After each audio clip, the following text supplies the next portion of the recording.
شهر رمضان الذي أنزل فيه القرآن هدى للناس وبينات من الهدى والفرقان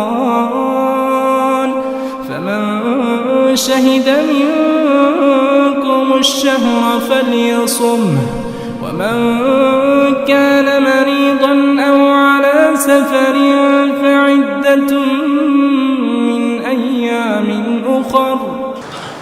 السلام علیکم ورحمۃ اللہ وبرکاتہ.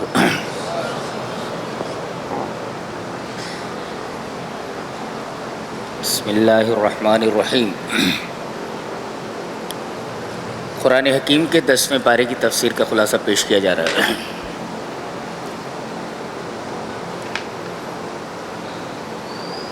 پہلی امتوں پر مال غنیمت حرام تھا. یہ امت مسلمہ کی خصوصیت ہے کہ اللہ تعالیٰ نے اس امت پر مال غنیمت حلال فرمایا. میں نے کل بتایا تھا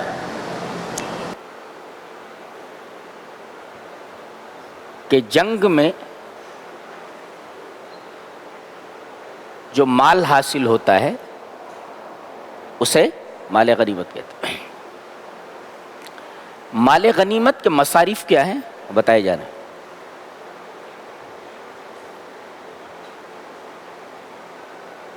کہ مال غنیمت کے 5 حصے کیے جائیں گے.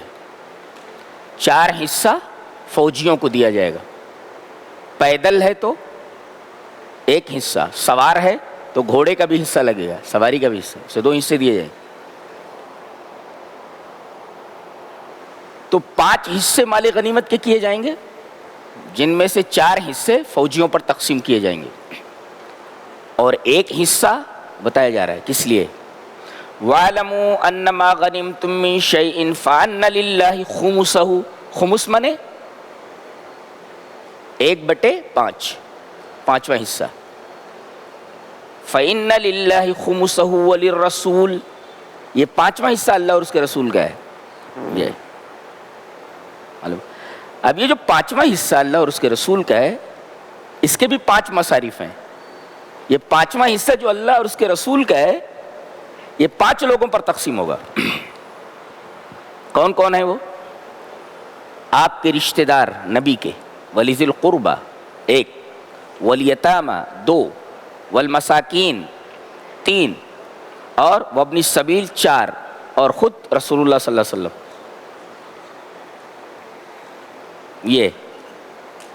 یہ 5 مصارف ہیں. اس کے بعد جنگ بدر کی تفصیل بیان کی جا رہی ہے کہ نبی کریم صلی اللہ علیہ وسلم کو خبر ملی کہ ابو سفیان ایک تجارتی قافلہ جو شام سے وہ لے کر آ رہے ہیں اور مکہ جا رہے ہیں, اس کے اندر جتنا نفع حاصل ہوا ہے اس سے وہ ہتھیار خرید کر مسلمانوں کے خلاف جنگ کریں گے.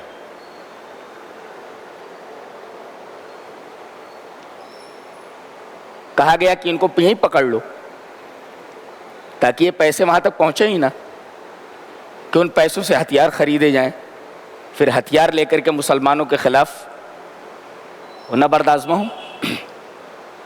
اس طرح 313 مسلمان تیار ہوئے. اب یہ جنگ بدر میں پہنچ گئے, یہ بدر کے مقام پر پہنچ گئے. آج بھی ویسے ہی ہے. یہ سامنے جبل الملائکہ ہے جہاں سے فرشتے اترے, اور یہ پوری فیلڈ ہے. یہاں ایک پولیس چوکی ہے, اور اس کے بعد ادھر سے ایک تبوک کا راستہ گیا ہوا ہے جس کو دونوں جانب تقریباً 300 کلومیٹر تک کھجور کے گنجان باغات کا سلسلہ گیا ہوا ہے. 300 کلومیٹر تک. سامنے جو ہے یہ جبل الملائکہ ہے جس سے فرشتے اترے ہیں, سامنے فیلڈ ہے. میں نے دیکھا تو مجھے ایسا محسوس ہوا جیسے مسلمان ابھی پوزیشن لے کر کے ہٹے ہیں, بالکل میدان ویسے ہی ہے. ہاں وہ کنواں وہاں پٹ گیا ہے جس کے اندر مشرکین کی لاشیں ڈال دی گئی تھی. تو یہ 313 مسلمان مقام بدر پہنچ گئے. یہ جو قافلہ تھا یہ راستہ بدل کر کے مکہ کی طرف روانہ ہو گیا اور مسلمانوں کے ہاتھ نہیں آیا. اس نے خبر یہ بھیج دی کہ بھئی مسلمان ہم لوگوں کے پیچھے ہیں, اس قافلے کو پکڑنے کے چکر میں ہیں, لہذا ہمیں بچاؤ. تو ادھر سے ابو جہل کی قیادت میں 1000 کا لشکر جرار, تعداد 1000 اور پورے ساز و سامان کے ساتھ روانہ ہوئے. جب یہ آگے بڑھے تو ان کو معلوم ہوا کہ قافلہ بچ کر نکل گیا ہے. تو انہوں نے کہا کہ اب جنگ کرنے کی کیا ضرورت ہے, لیکن بعض اس میں جذباتی تھے. انہوں نے کہا نہیں, اب اتنی دور آ گئے ہیں تو لڑے بغیر نہیں جائیں گے. اس طرح یہ لوگ آگے بڑھے. اب ان کو خوف لگا ہوا تھا, اس لیے کہ مکہ کے قریب ایک قبیلہ رہتا تھا بنو بکر. یہ قریش مکہ کے ہمیشہ مخالف رہتا تھا. انہوں نے یہ سوچا کہ اگر اتنا بڑا لشکر لے کر کے ہم لوگ باہر نکل جائیں گے تو ہم لوگوں کے باہر جانے کے بعد کہیں یہ بنو بکر کا قبیلہ مکہ کے اوپر نہ حملہ آور ہو جائے. انہوں نے مکمل لوٹنے کا ارادہ کر لیا تھا. ابلیس سراقہ ابن مالک کی شکل میں آیا اور اس نے 2 باتیں کہیں. 2 باتیں کیا کیا کہیں اس نے؟ کہا کہ اتنی بڑی تعداد ہے تمہاری, مسلمان تمہارے مقابلے میں کچھ بھی نہیں ہے, کچل دو ان کو. اور رہا بنو بکر کی طرف سے جو تمہیں تشویش ہے اس کی گارنٹی میں لیتا ہوں. بنو بکر مکہ کے اوپر حملہ نہیں کر سکتے. اور سراقہ ابن مالک بہت بارسوخ آدمی تھا. یہ شیطان اسی کی شکل میں آیا اور 2 باتیں کہیں اور گھیر کر کے میدان بدر میں لے آیا. اور جب اس نے فرشتوں کو اترتا ہوا دیکھا تو الٹے پیروں پھرا. اللہ فرما رہا ہے کہ فَلَمَّا تَرَأَتِ الْفِئَتَانِ نَكَصَ عَلَىٰ عَقِبَيْهِ, جب دونوں فوجیں آمنے سامنے ہو گئیں تو نَكَصَ عَلَىٰ عَقِبَيْهِ, تو یہ اپنے ایڑیوں کے بل گھوما اور بھاگا. کہا انی بریء منک, میں تم لوگوں سے بری ہوں. یہ ایسے ہی شیطان مصیبت میں پھنسا دیتا ہے, اور جب انسان مصیبت میں پھنس جاتا ہے تو کہتا ہے کہ میں تم سے بری ہوں. یعنی پہلے بولتا ہے چڑھ جا بیٹا سولی پر, اور جب سولی پر چڑھ جاتا ہے تو کہتا ہے میں تم سے بری ہوں. یہ کام ہے شیطان کا. لوگوں نے کہا کہ بابا کہاں جا رہے ہیں آپ نے تو کہا تھا ہم آپ کا ساتھ دیں گے. کہاں جا رہے؟ ارے کام میں وہ دیکھ رہا ہوں جو تم نہیں دیکھ رہے ہو. انی ارا ما لا ترون, میں فرشتوں کو اترتا ہوا دیکھ رہا ہوں. وہ یہ کہنا چاہ رہا ہو انی ارا ما لا ترون, میں جو دیکھ رہا ہوں وہ تم نہیں دیکھ رہے ہو, لہذا میرا یہاں سے بھاگ جانا ہی بہتر ہے. اور کہنے لگا انی اخاف اللہ, میں اللہ سے ڈرتا ہوں. اس میں ایک مفسر نے بڑا اچھا نکتہ نکالا ہے کہ آدمی صرف زبان سے کہے میں اللہ سے ڈرتا ہوں تو اتنا کافی نہیں ہے, جب تک کہ وہ فعل معمور اور ترک محظور نہ کرے, کہ اللہ نے جن چیزوں کے کرنے کا حکم دیا اس کو نہ کرے اور جن چیزوں سے بچنے کا حکم دیا ہے اس سے نہ بچے. تو صرف زبان سے یہ کہہ دینا کہ میں اللہ سے ڈرتا ہوں اتنا کافی نہیں ہے. بہت سارے لوگ بولتے ہیں میں اللہ سے ڈرتا ہوں. ارے بھئی اللہ سے ڈرتے ہو تو اللہ نے جن چیزوں کا حکم دیا اسے کیجئے, اور جن چیزوں سے روکا ہے اس سے رک جائیے. آپ تو فعل معمور اور ترک محظور نہیں کر رہے اور زبان سے صرف بول رہے نہیں اخاف اللہ. جی میدان جنگ میں آنے سے پہلے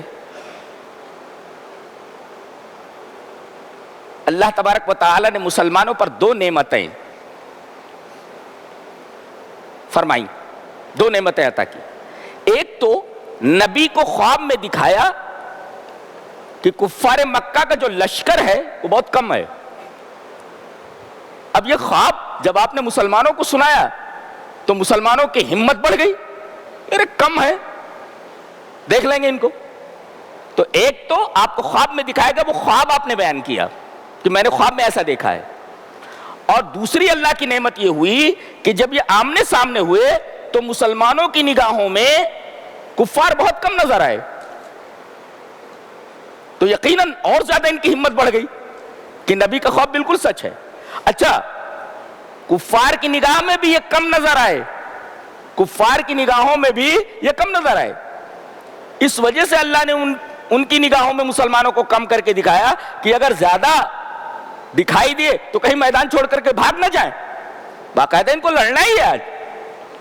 اور جب لڑائی شروع ہوئی تو اچانک اللہ تبارک و تعالیٰ نے کفار کی نگاہوں میں مسلمانوں کے لشکر کو بہت بڑا دکھا دیا، کثیر تعداد میں دکھا دیا، ان کی ہمت ٹوٹ گئی اور تھوڑی ہی دیر کے اندر مسلمانوں نے میدان مار لیا۔ یہ ہے اللہ تبارک و تعالیٰ کی نعمت، اللہ اکبر۔ تو ایک مفسر لکھتا ہے، بہت غور سے سنو ہے، کہتا ہے لا تغرک الحسابات المادیۃ فللہ معها معادلات اخرى۔ یہ جو تمہارے مادی کیلکولیشنز ہیں، دنیاوی کیلکولیشنز ہیں، اس پر دھوکہ مت کھاؤ، اس سے دھوکہ مت کھاؤ، اس پر مغرور مت ہو جاؤ۔ فللہ معها معادلات اخرى، اللہ تبارک و تعالیٰ کے پاس دوسرے ایکویشنز ہیں، دوسرے الٹرنیٹیوز ہیں، دیکھو۔ اور وہی ہوا، اللہ تبارک و تعالیٰ نے مادیت کے مقابلے میں غیر مادیت کو لا کر کے کھڑا کیا، نہیں، اللہ نے مادیت کے سامنے غیر مادی کو لا کر کے کھڑا کر دیا۔ کون آئے؟ فرشتے، نور کے بنے ہوئے، مادی تھوڑی ہے، میٹیریلسٹک تھوڑی ہے وہ۔ اللہ تبارک و تعالیٰ نے مادے کے مقابلے میں غیر مادہ کو لا کر کھڑا کر دیا۔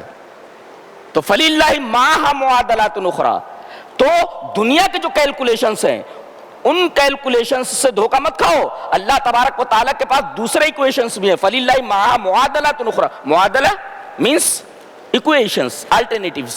تو اللہ تبارک و تعالیٰ کے پاس الٹرنیٹیو، کیسا الٹرنیٹیو تھا؟ لا کر کے کھڑا کر دیا اللہ تبارک و تعالیٰ نے مادیت کے خلاف غیر مادی مخلوق کو، فرشتوں کو۔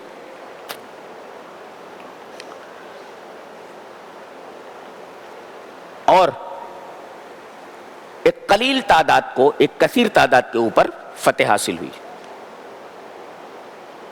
اس کے بعد کہا جا رہا ہے اب لیہلک من ہلاک عن بینۃ ویحییٰ من حی عن بینہ، اب جو مرے ہلاک ہو وہ دلیل کے ساتھ ہلاک ہو، اور جو زندہ رہے وہ دلیل کے ساتھ زندہ رہے۔ کیوں؟ اس لیے کہ یہاں تو ہاتھی اور چیونٹی کا مقابلہ تھا، مسلمانوں کا فتح یاب ہونا ایک امر ناممکن، ایک امر محال تھا کہ قلیل تعداد میں بے سر و سامان لوگ ایک کثیر تعداد کے اوپر جو اسلحوں سے مزین ہے اس سے کیسے جیت سکتے ہیں؟ ان کا فتح یاب ہونا در حقیقت ایک خارق عادت چیز تھی، ایسا ہوتا نہیں ہے، امپاسبل تھا۔ اللہ نے یہاں امپاسبل کو پاسبل کر کے بتایا، یہ بتانے کے لیے کہ اسلام حق ہے، ورنہ قلیل تعداد کو کثیر تعداد کے اوپر فتح نہ دی جاتی۔ لہذا اب حق واضح ہو گیا ہے، اب جو مرے وہ دلیل کے ساتھ مرے اور جو زندہ رہے وہ دلیل کے ساتھ زندہ رہے۔ حق واضح ہو گیا ہے، اللہ اکبر، اللہ نے حق واضح کر دیا، دلیل آ گئی ہے، بینہ آ گیا ہے۔ اب جو زندہ رہے وہ بینہ کے اوپر، دلیل کے اوپر، اور جو ہلاک ہو وہ دلیل کے ساتھ ہلاک ہو۔ اس کے بعد کہا گیا کہ میدان جنگ میں ایک کام کرو، اللہ کا کثرت سے ذکر کرو، اللہ اکبر۔ میدان جنگ میں اگر اللہ تبارک و تعالیٰ کا کثرت سے ذکر کرنے کا حکم دیا گیا ہے تو عام حالات میں تو ہمیں بدرجہ اولا اللہ تبارک و تعالیٰ کا کثرت سے ذکر کرنا چاہیے۔ میدان جنگ کے حالات بڑے ہی عجیب قسم کے ہوتے ہیں، وہاں پر اللہ تبارک و تعالیٰ کا کثرت سے ذکر اس بات کی دلیل ہے کہ جو آدمی جنگ جیتنا چاہے اسے چاہیے کہ اللہ تبارک و تعالیٰ کو جنگ میں بھی برابر یاد رکھے۔ اسی وجہ سے کہا گیا کہ وَاذْكُرُوا اللَّهَ كَثِيرًا لَعَلَّكُمْ تُفْلِحُونَ، اللہ تبارک و تعالیٰ کا کثرت سے ذکر، کہاں؟ یہ جنگ کا بیان چل رہا ہے، اس میں کہا گیا لَعَلَّكُمْ تُفْلِحُونَ، اللہ کا کثرت سے ذکر کرو تاکہ تم کامیاب ہو۔ ایک مفسر لکھتا ہے من اراد الفلاح فلیکثر بالدعاء فلیکثر بالذکر، جو آدمی فلاح چاہے، من اراد الفلاح فلیکثر بذکر اللہ، جو آدمی کامیابی چاہتا ہے اسے چاہیے کہ اللہ تبارک و تعالیٰ کا کثرت سے ذکر کرے. لہذا اگر آپ کو کوئی کامیابی چاہیے دنیاوی اور دینی تو آپ کو کثرت سے اللہ تبارک و تعالیٰ کا ذکر کرنا چاہیے. دیکھیے عین میدان جنگ میں کثرت سے ذکر کرنے کا حکم دیا گیا ہے اور کہا کہ ذکر سے دو فائدے ہیں. ایک تو اگر جنگ میں نہیں ہے تو، اور جنگ میں ہے تو، دونوں جگہ پر ذکر کے فوائد ہیں. مفسر لکھتا ہے کہ الذکر ثبات للقلب عند الکرب وللقدم عند الحرب. کتنا اچھا تفسیر ہے. وہ کہتا ہے اگر اللہ کا ذکر کرو گے تکلیف کے وقت تو اللہ تبارک و تعالی تمہارے دل کو قرار دے دے گا، اور اگر اللہ کا ذکر کرو گے جنگ کے وقت تو اللہ تبارک و تعالیٰ تمہارے قدم کو قرار دے دے گا. تو اگر ثبات قلب چاہیے تکلیف کے وقت تو اللہ کا ذکر کرو، اور ثبات قدم چاہیے اس لیے کہ جنگ میں قدم نہیں اکھاڑنا چاہیے.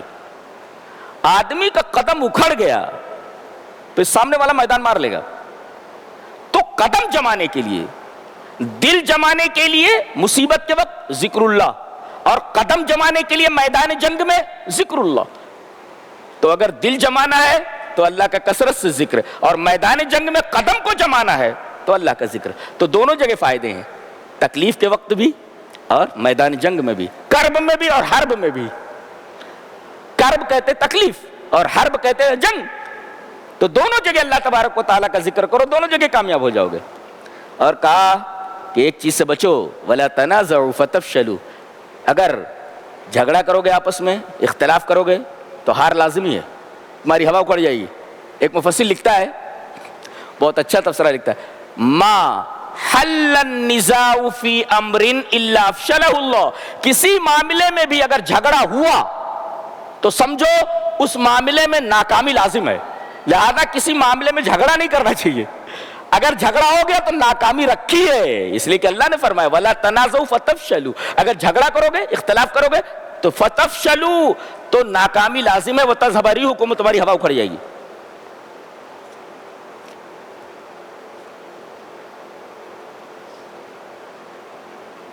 اس طرح یہ جنگ بدر کا بیان ختم ہوتا ہے. اس کے بعد اللہ تبارک و تعالی نے ارشاد فرمایا جب آدمی مرنے لگتا ہے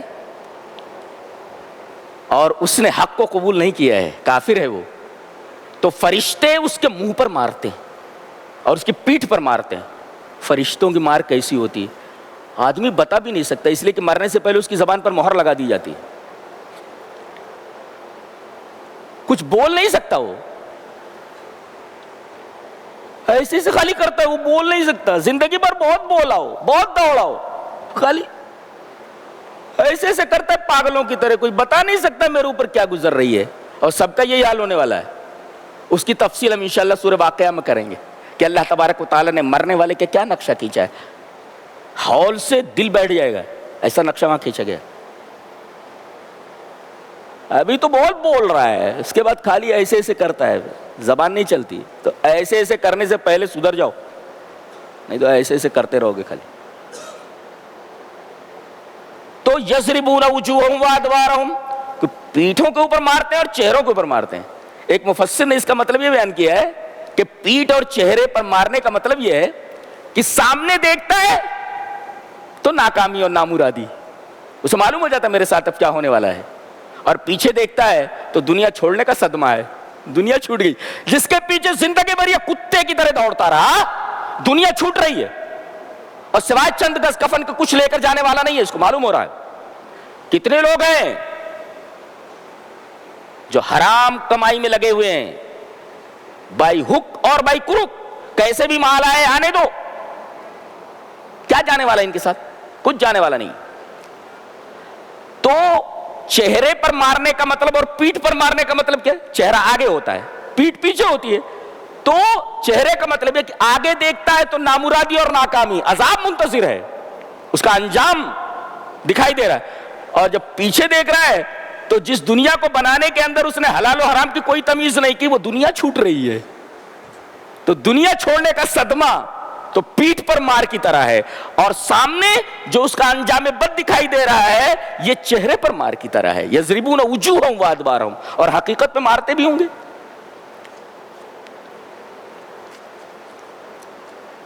اس کے بعد فرمایا گیا کہ اللہ تبارک و تعالی انسان کو کوئی نعمت دے، علم کی نعمت دے، حسن کی نعمت دے، مال کی نعمت دے،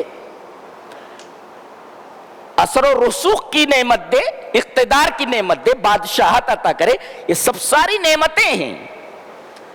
یہ نعمتیں اس وقت تک اللہ نہیں بدلتا جب تک کہ انسان اپنے عمل کو نہیں بدل دیتا. اس آیت کریمہ کی تفسیر میں ذالک بأن اللہ لم یکن مغیرا نعمتا انعمها علی قوم حتی یغیروا ما بانفسہم، جب تک وہ اپنی حالت کو نہیں بدلتا جب تک نعمت نہیں بدلی جاتی. ایک مفسر لکھتا ہے کہ اگر آدمی اپنی معصیت کو طاعت سے بدلتا ہے، نافرمانی کو فرما برداری سے بدل دیتا ہے، اے اللہ مجھ سے گناہ ہو گیا، اب میں تیری طاعت کی طرف آتا ہوں، تو اللہ تبارک و تعالی اس کی سزا کو عافیت سے بدل دیتا ہے اور اس کی ذلت کو عزت سے بدل دیتا ہے. اور اگر آدمی اس کے الٹا کرتا ہے تو اللہ تبارک و تعالی اس کی عزت کو ذلت میں بدل دیتا ہے اور عافیت کو عقوبت سے، سزا سے بدل دیتا ہے. تو جب تک آدمی اپنے آپ کو نہیں بدلتا ہے تب تک اللہ تبارک و تعالیٰ اس کی نعمت کو نہیں بدلتا ہے، جب تک اچھی حالت میں رہتا ہے. ذالک بأن اللہ لم یکن مغیرا نعمتا انعمها علی قوم حتی یغیروا ما بانفسہم.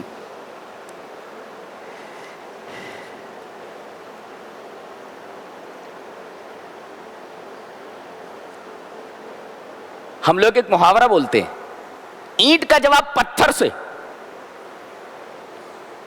جیسے وہ محاورہ غلط ہے، everything is fair in love and war، محبت اور جنگ میں سب کچھ جائز ہے. ایک محاورہ ہم اور بولتے ہیں، کیا بولتے ہیں کہ اینٹ کا جواب پتھر سے. تو اینٹ کا جواب پتھر سے قرآن کہتا ہے یہ محاورہ بھی غلط ہے. فرمایا گیا وَإِمَّا تَخَافَنَّ مِن قَوْمٍ خِيَانَةً فَانبِذْ إِلَيْهِمْ عَلَى سَوَاءٍ إِنَّ اللَّهَ لَا يُحِبُّ الْخَائِنِينَ. کسی قوم سے آپ کا معاہدہ ہے اور آپ کو معلوم ہو جائے کہ یہ چوری چھپے، یہ معاہدے کی خلاف ورزی کر رہے ہیں، آپ کو معلوم ہو گیا خیانت کرنے والے ہیں، تو بدلے میں کیا کرنا چاہیے؟ خیانت کرنا چاہیے نا. فرمایا گیا نہیں، بلکہ یہ جو معاہدہ ہے ان کے منہ پر پھینک دو کہ ہمیں معلوم ہو گیا ہے تم عہد شکنی کرنے والے ہو، لہذا یہ صلح اور مصالحت یہ تمہاری طرف پھینک دی جاتی ہے. اور اللہ نے فرمایا ان اللہ لا يحب الخائنین، وہ خیانت کر رہے ہیں. وہ وَإِمَّا تَخَافَنَّ مِن قَوْمٍ خِيَانَةً، سامنے والا خیانت کر رہا ہے مگر اللہ فرما رہا ہے کہ بدلے میں خیانت نہیں کرنی ہے. ان اللہ لا يحب الخائنین، بس اتنا ہے کہ انہیں بتا دو کہ تم عہد شکنی کی طرف مائل ہو گئے ہو، لہذا ہم لوگ اس عہد کو تمہاری طرف پھینکتے ہیں، ہم خیانت نہیں کریں گے. تو اینٹ کا جواب پتھر سے دینے کا جو معاملہ ہے، جو محاورہ ہے، وہ غلط ہے اس آیت کریمہ کی روشنی میں. آگے ایک آیت کریمہ اور بہت پیاری ہے، وَلَا يَحْسَبَنَّ الَّذِينَ كَفَرُوا سَبَقُوا أَنَّهُمْ لَا يُعْجِزُونَ. وہ لوگ نہ گمان کریں جو بچ گئے، وہ کافر نہ گمان کریں جو بچ گئے یہ کہ وہ اللہ کو عاجز نہیں کر سکتے. ہوا یہ کہ میدان بدر میں جتنے لوگ آئے تھے 70 تو گرفتار ہوئے تھے، بلکہ کتنے لوگ مارے گئے تھے اور شکست فاش دی گئی تھی. تو اس میں کچھ لوگ بھاگ نکلے تھے، بچ گئے، ان کی جانیں بچ گئی، اور کچھ لوگ اس میں شریک ہی نہیں ہوئے تھے. تو اللہ یہ فرما رہا ہے کہ جو بھاگ کر کے اپنے آپ کو بچا لے گئے یا جو لوگ اس جنگ میں شریک نہیں ہوئے اور بچ گئے، یہ نہ سمجھیں کہ وہ اللہ کی گرفت سے بچ جائیں گے. اللہ کبھی بھی ان کو پکڑ سکتا ہے، اور جب پکڑے گا تو یہ سرک نہیں سکتے. یہ جو ڈھیل دی جا رہی ہے در حقیقت ان کے عذاب کے اندر زیادتی کی جا رہی ہے. جتنی ڈھیل دی جا رہی ہے عذاب اتنا سخت آنے والا ہے. اس سے ایک مفسر نے بڑا اچھا نکتہ اخذ کیا ہے کہ کوئی آدمی کسی بیماری میں یا مصیبت میں مبتلا تھا اور وہ مصیبت دور ہو گئی اور اس بیماری سے اس کو نجات مل گئی، اور یہ آدمی گنہگار تھا. ایک گنہگار مصیبت میں مبتلا تھا اور کسی بیماری میں مبتلا تھا، اس گنہگار کی بیماری دور ہو گئی اور مصیبت جو تھی وہ بھی ختم ہو گئی. اب اگر یہ آدمی اب بھی اپنے گناہ پر ڈٹا ہوا ہے, اس کا جرم مسلسل جاری ہے, تو اس کو آگاہ ہو جانا چاہیے کہ یہ نہ سمجھے کہ اس کی پکڑ نہیں ہوگی. یہ جو ڈھیل دی جا رہی ہے, در حقیقت جب پکڑ ہوگی تو یہ ڈھیل جتنی دی جا رہی ہے, عذاب اتنا بڑھایا جا رہا ہے, اتنی سختی سے اس کی پکڑ ہوگی.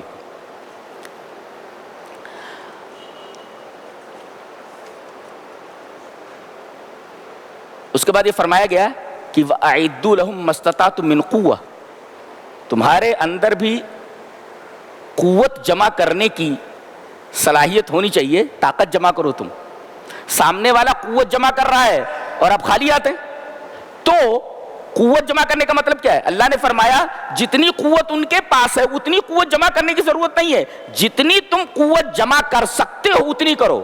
رہا اللہ کی مدد کا معاملہ تو اللہ تبارک و تعالی مدد اپنی طرف سے کرنے والا ہے, مدد تو اللہ کی طرف سے.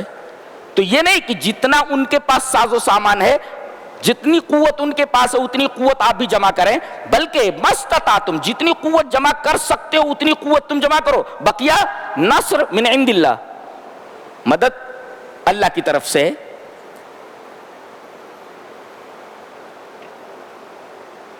ایک مفسر لکھتا ہے کہ قوت کا کیا مطلب ہے, قوت جمع کرو, تو تتناول کل قوت عقلیت و بدنیت و سیاسیت.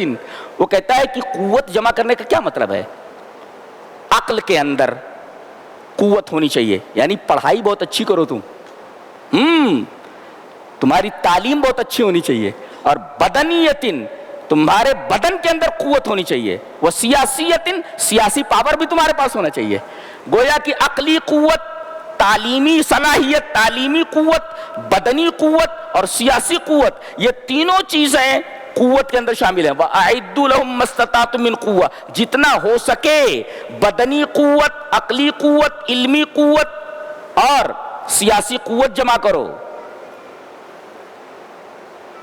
جتنا ان کے پاس ضروری نہیں کہ اتنی قوت جمع کرو, جتنی ہو سکے کرو.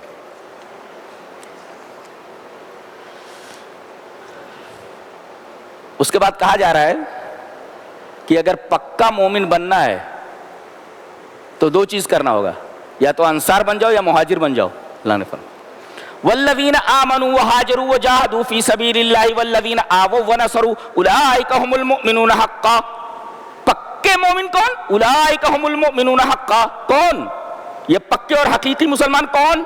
والذین آمنوا وہاجروا, ایمان لانے کے بعد جنہوں نے ہجرت کی, مہاجر. والذین آووا ونصروا, اور جن لوگوں نے مہاجرین کو ٹھکانہ دیا. اب لٹے لٹائے مدینہ میں آئے, لوگوں نے کتنی قربانیاں دی ہیں آپ کو اچھی طرح معلوم ہے. تو اگر پکے مومن بننا ہے, پکا مومن بننا ہے, تو انصار کے منہج پر چلو, اور اگر پکا مومن بننا ہے تو انصار کے منہج پر اگر نہیں چل سکتے ہو تو مہاجرین کے منہج پر چلو. جی. اس کے بعد سورہ توبہ ہے. اس میں پہلا سوال یہ ہے کہ اس پر بسم اللہ نہیں ہے. تمام سورتوں کے شروع میں بسم اللہ ہے. قرآن حکیم میں صرف یہی ایک سورہ, واحد سورہ یہ ہے جس کے شروع میں بسم اللہ نہیں لکھی ہے. دیکھو یہاں لکھی نہیں, اب نہیں ہے, بسم اللہ نہیں ہے. کیا وجہ ہے؟ قال علی بن ابی طالب رضی اللہ تعالیٰ عنہ, حضرت علی ابن ابی طالب کہتے ہیں, حضرت علی آپ کے داماد محترم, کیا فرماتے ہیں؟ البسملۃ امان و براءۃ, یعنی سورۃ التوبۃ نزلت بالسیف فلم فلذلک لم تبدا بالامان. حضرت علی فرماتے ہیں کہ بسم اللہ کے اندر امان ہے, اس لیے کہ اللہ فرما رہا ہے میں رحمان اور رحیم ہوں, تو جو رحمان اور رحیم ہو وہ امن دیتا ہے. تو اس سورہ کریمہ کے شروع میں بسم اللہ الرحمن الرحیم کیوں نہیں ہے؟ بسم اللہ الرحمن الرحیم کے اندر امن ہے, جو رحیم ہوتا ہے وہ امان دیتا ہے. تو بسم اللہ الرحمن الرحیم کے اندر امان ہے, اور یہ سورت تلوار کے ساتھ نازل ہوئی ہے کہ جن لوگوں نے عہد شکنی کی ہے ان کو ختم کر دو. تلوار کے ساتھ نازل ہوئی ہے. اب ظاہر ہے کہ یہاں امان کا کوئی موقع ہی نہیں ہے, لہذا اللہ تبارک و تعالیٰ نے اس سورہ کریمہ کے شروع میں بسم اللہ نازل نہیں فرمایا، اس لیے کہ یہ سورت تلوار کے ساتھ نازل ہوئی ہے. فلم تبدا فلذلک لم تبدا بالامان، اسی وجہ سے یہ امان کے ساتھ شروع نہیں کی گئی، اس لیے کہ بسم اللہ الرحمن الرحیم میں امان ہے.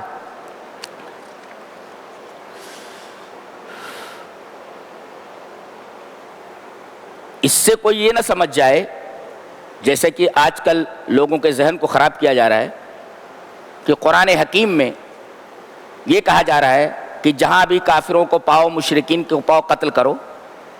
لوگوں کے ذہنوں میں یہی ڈالا جا رہا ہے. اصل میں یہ حکم ایک خاص وقت کے لیے ہے اور اس کا ایک خاص سبب ہے. مکہ والوں کے ساتھ جو مسلمانوں کا عہد و پیمان ہوا تھا، ان لوگوں نے وہ عہد و پیمان توڑ دیا تھا جی. ایک اور ایک خاص وقت میں ان کو قتل کرنے کے لیے کہا گیا. کب؟ فَإِذَا انْسَلَخَ الْأَشْهُرُ الْحُرُمُ، جب حرام کے مہینے گزر جائیں فَاقْتُلُوا الْمُشْرِكِينَ، تو مشرکین کے قتل کرو. تو یہ مشرکین خاص ہیں جنہوں نے عہد کو توڑا ہے، اور یہ وقت بھی خاص ہے جب حرام کے مہینے گزر جائیں تب ایسا کرو. یہ ایک خاص سبب کی وجہ سے اور ایک خاص وقت کے لیے، نہ یہ کہ دنیا میں کہیں بھی مشرک نظر آئے، کوئی کافر نظر آئے تو مسلمان یہ کرے اس کو قتل کر دیں. ایسا کہاں ہے؟ ایسا تو کہیں نہیں ہے. اس لیے کہ اگلی آیت اس کی تردید کرتی ہے کہ کہیں بلوا ہو جائے، کہیں فساد ہو جائے اور کوئی مشرک، کوئی کافر تمہارے درمیان موجود ہو تو اب جہاں پاؤ تہاں قتل کرو. یہ تو تمہارے ہاتھ میں آ گیا. کیا کہا جا رہا ہے؟ وَإِنْ أَحَدٌ مِّنَ الْمُشْرِكِينَ اسْتَجَارَكَ فَأَجِرْهُ حَتَّى يَسْمَعَ كَلَامَ اللَّهِ ثُمَّ أَبْلِغْهُ مَأْمَنَهُ. کہا جا رہا ہے کہ کوئی مشرک پناہ طلب کرے تم سے تو اسے پناہ دے دو، اپنے گھر میں رکھو، اس کو کھلاؤ پلاؤ، فَأَجِرْهُ، اسے پناہ دے دو. یہ دیکھو، اس لیے کہ اگر وہ معنی لے لیا جائے جو پھیلایا جا رہا ہے تو اگلی آیت اس معنی کی تردید کر رہی ہے. اگر جہاں پاؤ وہاں قتل کر دو تو یہاں تو کہہ رہے اسے پناہ دے دو. اور حتیٰ یسمع کلام اللہ، یہاں تک کہ وہ اللہ کے کلام کو سنے. اگر اللہ کے کلام کو سن کر کے مسلمان ہو جاتا ہے تو فبہ، بہت اچھی بات ہے. ثم ابلغوا ما منا، نہیں مانتا تو امن کیمپ میں پہنچا دو، امان کے ساتھ جہاں امن کیمپ ہے وہاں لے جا کر کے پہنچا دو. دیکھو، اسے تکلیف دینے کی اجازت نہیں ہے. اچھا، یہاں کلام اللہ کو سننے کی بات کہی گئی ہے. جہاں ٹھہراؤ وہاں قرآن حکیم پڑھا جاتا ہو. ایک مفسر نے بہت اچھا لکھا ہے کہ ہدایت کا سب سے بڑا سبب اور ہدایت کا سب سے بڑا ذریعہ قرآن حکیم ہے. اللہ، تبھی تو کہا گیا کہ اس کو اپنے پاس رکھو، کھلاؤ پلاؤ، اور تاکہ وہ قرآن سنے. قرآن سننے سے اسے ہدایت مل سکتی ہے. دیکھو، اس کا مطلب سب سے بہترین ہدایت کا ذریعہ قرآن حکیم ہے. اور جیسے مسلمانوں کے لیے ویسا غیر مسلموں کے لیے بھی ہے.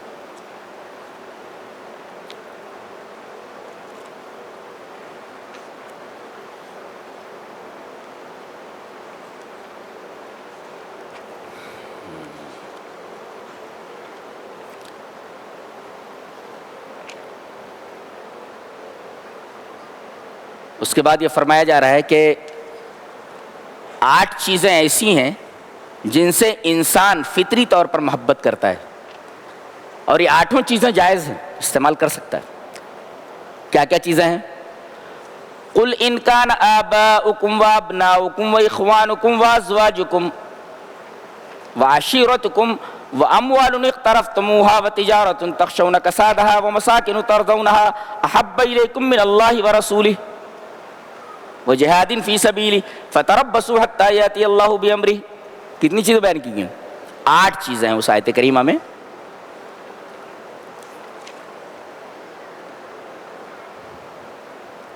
کہ آپ کہہ دیجئے کہ تمہارے آبا، تمہارے باپ، تمہارے بیٹے 2، تمہارے بھائی 3، تمہاری بیویاں 4، تمہارے خاندان 5، وَأَمْوَالٌ اقْتَرَفْتُمُوهَا، اور تمہارے مال جن کو تم نے جمع کر کے رکھا ہوا ہے، بینک بیلنس بنا رکھا ہے، وَتِجَارَةٌ تَخْشَوْنَ كَسَادَهَا، اور وہ تجارت جس کے مندہ ہونے سے تم ڈرتے ہو کہ تجارت کہیں مندی نہ ہو جائے، وَمَسَاكِنُ تَرْضَوْنَهَا، اور مکان جو تم نے بنا رکھے ہیں، بلڈنگیں بنا رکھی ہیں، فلیٹس لے رکھے ہیں. اگر یہ ساری چیزیں جو 8 چیزیں ہیں جن کو عام طور پہ انسان بہت پسند کرتا، احب الیکم من اللہ ورسولہ، اگر یہ اللہ اور اس کے رسول سے زیادہ محبوب ہو جائیں تو انتظار کرو کہ اللہ کا عذاب تمہارے اوپر آ جائے. گویا یہ 8 چیزیں ہیں اور سب کی سب جائز ہیں، مگر اگر یہ 8 چیزیں بعد عن اللہ، اللہ تبارک و تعالی سے دوری کا سبب بن جائیں تو پھر عذاب کا انتظار کرو. گویا ان کی محبت مغلوب ہونی چاہیے، غالب نہیں. غالب صرف اللہ اور اس کے رسول کی محبت ہوگی. یہ دیکھیے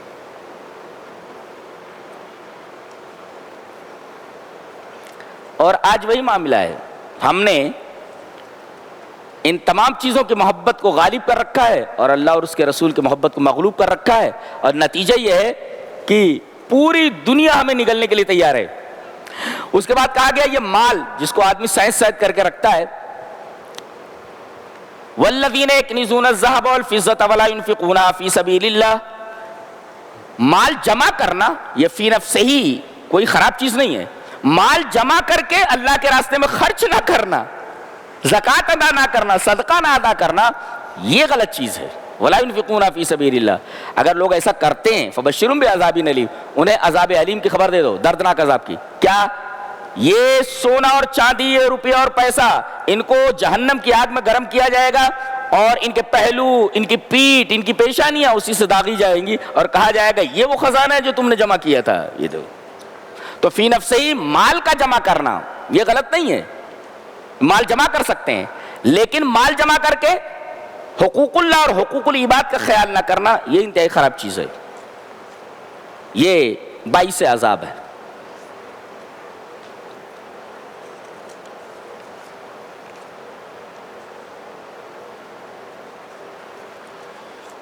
اس کے بعد فرمایا گیا کہ زکوٰۃ کے 8 مد ہیں، 8 ہی ہیں.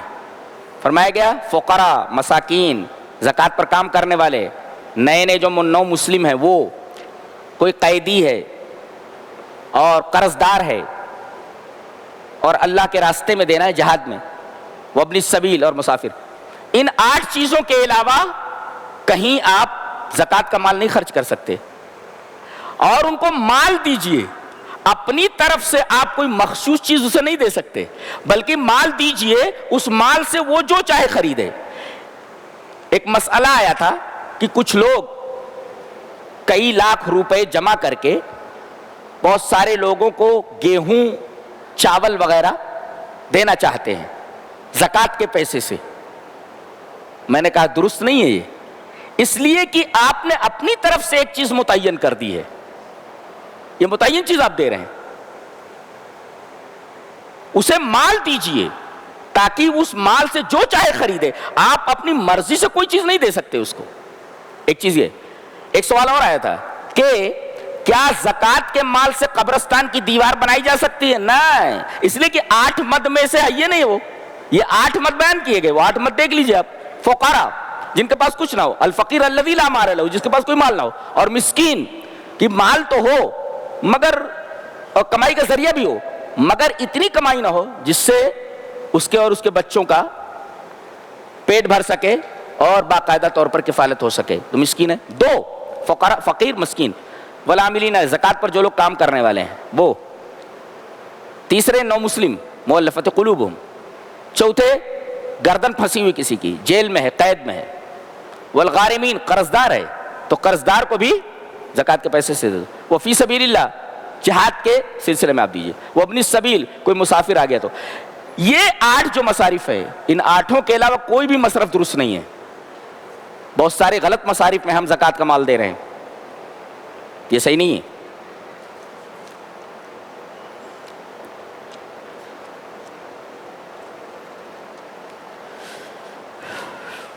اس کے بعد ایک واقعہ بتایا جا رہا ہے کہ نبی کریم صلی اللہ علیہ وسلم کا بہت بڑا مخالف، رئیس المنافقین عبداللہ ابن ابی، جس نے مائی عائشہ رضی اللہ تعالی عنہا پر تہمت لگائی تھی. یہ آدمی مر گیا، یہ منافق. تو اس کا جو بیٹا تھا، اس کے جو بیٹے تھے حضرت عبداللہ، وہ تو صحابی تھے، وہ آئے اور کہا کہ اللہ کے رسول ایک درخواست ہے. کہا کہ کیا؟ کہا کہ اپنا کرتا مبارک دے دیجئے جو آپ کے بدن سے ٹچ ہوا ہو. کہا کہ کیا کرو گے؟ کہا کہ اپنے باپ کو عبداللہ ابن ابی کو میں اسی میں کفن دوں گا. اللہ کے رسول صلی اللہ علیہ وسلم نے اپنا کرتا دے دیا. جانتے ہیں کیوں؟ ایک احسان بھی تھا. یہ جب بدر کے قیدی پکڑ کر کے لائے گئے تھے تو ان میں آپ کے چچا عباس بھی پکڑ کر لے آئے گئے تھے, وہ بھی لڑنے کے لیے آئے تھے, پکڑ کر لائے گئے تھے. اب ڈیل ڈور ان کا ایسا تھا کہ سب کو کپڑے دیے گئے, قیدیوں کو کھانا بھی دیا جاتا تھا اور کپڑے بھی دیے گئے. اس کے بدن پر کوئی کپڑا سوٹ نہیں کر رہا تھا, اس لیے کہ کافی لمبا چوڑا تھا. تو عباس رضی اللہ تعالی عنہ جو بعد میں ایمان لائے, ان کو ایک صاحب نے لا کر کے کرتا دیا,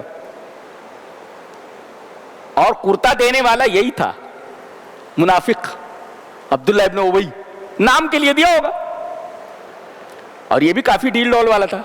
تو اس کا جو کرتا تھا وہ حضرت عباس رضی اللہ تعالیٰ عنہ کو فٹ آ گیا.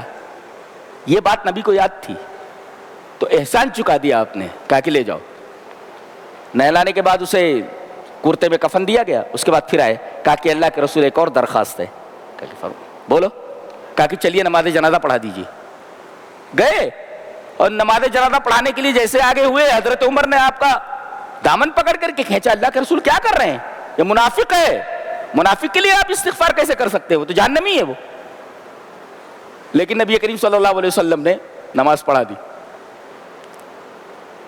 اس کے بعد جب قبر میں اتارنے لگے, قبر میں رکھ دیے, تب حضرت عبداللہ نے کہا کہ اللہ کے رسول ایک اور ریکویسٹ ہے. کہا کہ بولو. کہا کہ میں چاہتا ہوں کہ آپ میرے باپ کے منہ میں اپنا لعاب دہن ڈال دیں, تاکہ دنیا سے جاتے جاتے قبر میں اس کے منہ میں آپ کا لعاب دہن ہو. تو نبی کریم صلی اللہ علیہ وسلم نے اس کو قبر میں سے نکلوایا اور اپنے زانوں پر اس کا سر رکھ کر کے اپنا لعاب دہن اس کے منہ کے اندر ڈالا, اور پھر اس کو دفن کیا گیا. آپ نے اپنا کرتا دیا, اس کرتے میں اس کو کفنایا گیا. آپ نے اس کی نماز جنازہ پڑھی, اس کے لیے استغفار کیا, اور تیسرے آدمی کے منہ میں اپنا لعاب دہن ڈالا. یہ ساری چیزیں کتنی برکت والی ہیں. آپ کا کرتا مبارک بابرکت, آپ کا لعاب مبارک بابرکت, اور آپ کی نماز جنازہ پڑھانا آپ کا بابرکت. آگے ڈانٹ پڑی آپ کے اوپر, آپ کو حکم دیا گیا وَلَا تُصَلِّ عَلَىٰ أَحَدٍ مِّنْهُمْ مَاتَ أَبَدًا وَلَا تَقُمْ عَلَىٰ قَبْرِهِ. ایسے لوگوں کی نماز پڑھنے کی اجازت نہیں ہے, آپ کو منع کر دیا گیا. پتہ یہ چلا کہ آدمی کے پاس اگر ایمان نہ ہو اور عمل نہ ہو تو نبی کریم صلی اللہ علیہ وسلم کا کرتا, نبی کریم صلی اللہ علیہ وسلم کی نماز جنازہ پڑھانا اور نبی کریم صلی اللہ علیہ وسلم کا لعاب دہن بھی منہ میں ڈال دیا جائے, تب بھی وہ کافر ہی ہے, وہ جہنمی ہی ہے. یہاں کیا بولتے ہیں لوگ کہ اس برکت والی چیز سے یہ ہو جائے گا, اس برکت والی چیز سے یہ ہو جائے گا. آدمی کے پاس اگر ایمان نہیں ہے تو نبی کریم صلی اللہ علیہ وسلم کی یہ بابرکت چیزیں بھی اس کے لیے کچھ فائدہ نہیں دے سکتی.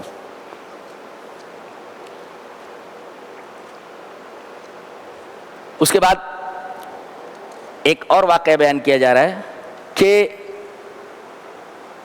جنگ تبوک میں تقریباً 30,000 کا لشکر جانے کے لیے تیار ہوا. تو کچھ منافقین تھے دیہات کے, ان کو معذر کہا جاتا ہے. معذر الذین یعتذرون بلا عذر, عذر نہیں ہے مگر وہ آ کر کے کہہ رہے ہیں کہ اللہ کے رسول یہ پریشانی ہے, وہ پریشانی ہے, لہذا ہم جنگ میں نہیں جا سکتے. تو آپ نے ان کو اجازت دے دی. لیکن کچھ لوگ جو دیہات سے آئے تھے سچ مچ ان کے پاس عذر تھا. کیا عذر تھا؟ ان کے پاس سواریاں نہیں تھی. بیان کیا گیا سواریاں نہیں تھی. وَلَا عَلَى الَّذِينَ إِذَا مَا أَتَوْكَ لِتَحْمِلَهُمْ قُلْتَ لَا أَجِدُ مَا أَحْمِلُكُمْ عَلَيْهِ. انہوں نے کہا کہ اللہ کے رسول ہم جنگ میں جانا چاہتے ہیں لیکن ہمارے پاس سواری نہیں ہے اور سفر بہت لمبا ہے. اللہ کے رسول نے فرمایا لا اجد ما احملکم علیہ, میرے پاس تمہیں دینے کے لیے سواری کے لیے میرے پاس کچھ بھی نہیں ہے. کہتے ہیں کہ نبی جو ہوتا ہے وہ مختار کل ہوتا ہے. یاد دیکھیے جنگ میں جانا چاہ رہے ہیں وہ لوگ, لیکن نبی کریم صلی اللہ علیہ وسلم انہیں سواری نہیں مہیا کر پا رہے ہیں. کہتے ہیں مختار کل ہے, جو چاہے دے دے, یہاں نبی کریم صلی اللہ علیہ وسلم نے ڈائریکٹ فرما دیا لا اجد ما احملکم علیہ، میرے پاس تمہیں سواری میں دینے کے لیے کچھ نہیں ہے. اتنے میں 6 سواریاں آ گئیں، یہ رونے لگے. یہ وَآئِنُهُمْ تَفِيضُ مِنَ الدَّمْعِ، بلاغت دیکھیے کہ اللہ تبارک و تعالیٰ نے ان کی آنکھوں کو تذکرہ نہیں کیا، بلکہ آنکھوں کے لیے بلاغت یہ فرمائی کہ آنکھیں ہی آنسو بن گئی ہیں. یہ عجیب و غریب بلاغت ہے. ایک ہوتا ہے بھئی آنکھوں سے آنسو نکلنے لگے، یہ ایک، اور ایک کہہ دینا کہ آنکھیں آنسو بن گئی ہیں، یہ بہت بڑی بلاغت ہے. یعنی انہوں نے اپنے اخلاص کی انتہا کر دی تو اللہ تبارک و تعالی نے کہا کہ ان کی آنکھیں آنکھیں نہیں ہیں، ان کی آنکھیں ہی آنسو بن گئی ہیں. ایک شاعرہ ہے، اس نے کہا ہے کہ وہ اشک بن کے میری چشم تر میں رہتا ہے، اشک مانے آنسو، وہ اشک بن کے میری چشم تر میں رہتا ہے، عجیب شخص ہے پانی کے گھر میں رہتا ہے. تو کہا گیا کہ وہ آنسو نہیں ہے، وہ میرا محبوب ہے. دیکھیں یہاں آنسو کو محبوب سے تشبیہ دی گئی ہے کہ میرا محبوب آنسو کی طرح ہے اور وہ میری آنکھوں میں رہتا ہے آنسو بن کر کے. عجیب شخص ہے میرا محبوب جو پانی کے گھر میں رہ رہا ہے. یہ آنکھ پانی کا گھر ہے، تو وہ اشک بن کے میری چشمے تر میں رہتا ہے.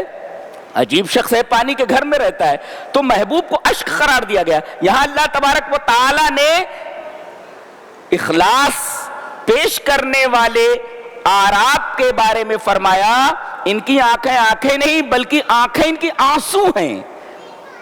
یہ اخلاص.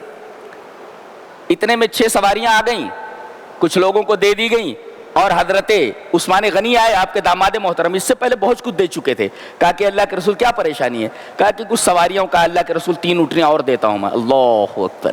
یہ حضرت عثمان غنی رضی اللہ تعالیٰ عنہ. ایک مفسر لکھتا ہے کہ کوئی آدمی کوئی نیک عمل کسی عذر کی وجہ سے نہ کر سکے تو نیت کر لے کہ اگر اللہ مجھے قدرت دے گا تو میں یہ کام ضرور کروں گا، اور اللہ نے مجھے یہ قدرت دی ہوتی تو میں یہ کام ضرور کرتا.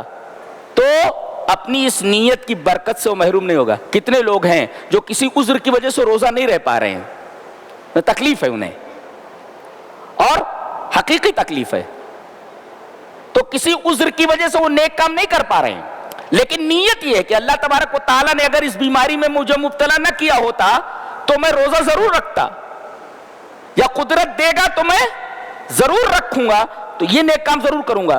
تو کم سے کم آدمی کسی عذر کی بنا پر کوئی نیک عمل نہ کر سکے تو نیت کر لے، نیت کی وجہ سے وہ اس نیک عمل کی برکت سے محروم نہیں رہے گا. اس لیے کہ اللہ کے رسول صلی اللہ علیہ وسلم نے ارشاد فرمایا انما الاعمال بالنیات، عملوں کا دار و مدار نیت پر ہے. اگر نیت آپ کی صحیح نہیں ہے تو آپ کا عمل صحیح نہیں ہے. تو آپ نیت کر لیجئے، کوئی عمل نہ کر سکے تو کم سے کم کرنے کی نیت تو کر لیجئے. اللہ تبارک و تعالیٰ نیتوں کو بھی دیکھتا ہے اور نیتوں کے اوپر بھی ثواب عطا کرتا ہے. یہ رہا 10ویں پارے کا خلاصہ. اللہ ہمیں نیک عمل اور اچھی سمجھ کی توفیق عطا فرمائے.